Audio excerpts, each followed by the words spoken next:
It is day 2 of us working here at Dairy Queen, and we're getting a box with a giant bladder of cream in it because we're going to go fill the machine. I don't know what we're doing, so we're going to learn together. So we're going to open up this refrigerator door down here in the bottom, and this holds 2 of the different flavor mixes. Can you guess which 2? Vanilla and chocolate. Isn't it funny how for some reason vanilla and chocolate are opposites? But in reality, they're not. We just made up 2 flavors and decided that they get to be opposites. I'm so used to these boxes having 2 bladders in them, so when I picked this up, I was not expecting it to be this heavy. That box has 1 giant bladder of vanilla ice cream in it, not 2 like I'm used to. So we've laid that down in the drawer. We're going to go ahead and pop the cap off, and then we're going to shove this hose down in it. Don't be like me. I tried to shove it all the way down in it. It doesn't go all the way down, but it goes about this much. You can see right there. There's like a little gap. So you want to put it down to that much, then you're just going to pat it in and then put the rest of the hose into the drawer. You just slide it closed, and now we get to go drain out the rest of the ice cream, and so that all that's left in there is liquid, and then that'll begin to freeze up and it'll be all fresh ice cream. The way we're going to do that is by getting a large cup, and then we're going to fill it up as much ice cream as we can until it starts to run like liquidy. And then once you get liquid in the cup, that's when you know that you've ran through all of the thick already frozen ice cream, and you've now got to that fresh bladder that we just put down in the bottom in that drawer. This took me a little bit to get to the point where I was supposed to. I don't know if it's because I was just enjoying the moment because I don't ever use this machine and I was just kind of playing around and practicing, or if it normally takes this long. I don't know. So if you ever actually do get a job here, or if you do work here, please let me know because I'm genuinely curious. But see, if you look here, it's starting to get all like goopy and get all liquidy. That means I was done, but I kept going because I didn't actually really know what I was doing. But Miranda let me know I could now stop. Now that we've finished up with vanilla, the arch enemy of chocolate, it's chocolate's turn. So we're going to take our giant bladder of chocolate,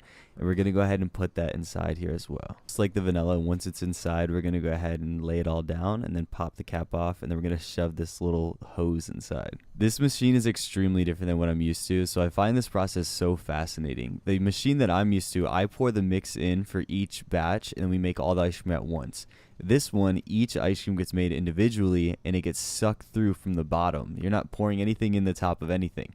It gets sucked through a hose into the top, and then that freezes it, and you pretty much make each cone to order, which is so different than what I'm used to. I'm used to making about 19 to 20 something different batches of ice cream, all kinds of different flavors, but they only have 2 flavors here. Well, I guess maybe 3 flavors if you consider twist a flavor, but that's just chocolate and vanilla mixed together, so I don't consider that a flavor. But on the right, they have their vanilla. In the middle would be twist, and then on the left is that chocolate that we just filled. For this one, we're going to do the same thing we did with the vanilla. We're going to run all of the thick chocolate out until we get to that milky consistency, because we want to run all of the old ice cream out and get all that fresh ice cream. And then it'll freeze up and get thick like this as well. Instead of having 1 emoji for this video, we're going to have 2 emojis for this video. And the reason for that is we're having a competition. We're doing team soft serve versus team hard serve ice cream. The soft serve team is the one on the cone. The hard serve team is the ice cream that's in a cup. You all should know what team I'm on. I'm on team hard serve, but soft serve definitely does have a place in my heart sometimes. But drop the emoji for the team that you are in the comments, because I really want to see where you lie with this huge mashup. I know this seems extremely wasteful, but sometimes in the food industry we do have to do things like this just to ensure that we're always giving out the freshest product. But man, did we have to go through a lot of ice cream to get here, but we finally got to the milky part, so we're good to go. And now we can make some good old ice cream. Miranda wants us to make a special sundae. I forgot what it's called, but it has brownie in it, so it's going to be good. We're going to take our nice clear cup, and we're going to drizzle fudge all the way around the outside. Once we get a nice layer of that, it's going to progressively drip down while we do this, which is pretty cool.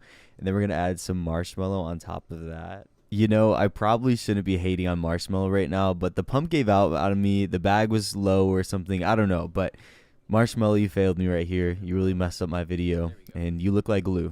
Okay, I'm just kidding, but it actually does kind of look like glue a little bit, though, you have to be honest. Now we're going to take our ice cream, we're going to fill up the cup. I'm really bad with soft serve machines. I've come a long way, though. I've been working on it. I kind of made the right shapes here a little bit. I really tried to do the Dairy Queen curl, but I didn't do that great. You want to make the ice cream go up the side, though, okay? That's the key. You want it to go up the side so that you can shove this brownie on the other side. So we're going to take our little brownie ring, and we're going to cut it in half, and now we're going to go tuck it in on this side. Both halves go on the side here. Are you a corner brownie person or a center brownie person? I absolutely love corner brownies. I will steal them all as soon as I possibly can. Once we got our brownies in here, we're going to go ahead and finish off our brownie sundae with some more fudge and more marshmallow if I can get it out of the thing. I love learning new things, but I don't know how I feel about Dairy Queen. I feel like there's a lot to learn, like maybe too much to learn. But I'm going to do a little bit more here and see if I can have some fun. Peep my good old spades in the background right there chilling on the counter. Once we have our fudge and our marshmallow on top, we're going to go ahead and sprinkle it on with some Oreos and then just put a spoon in it and you get to enjoy.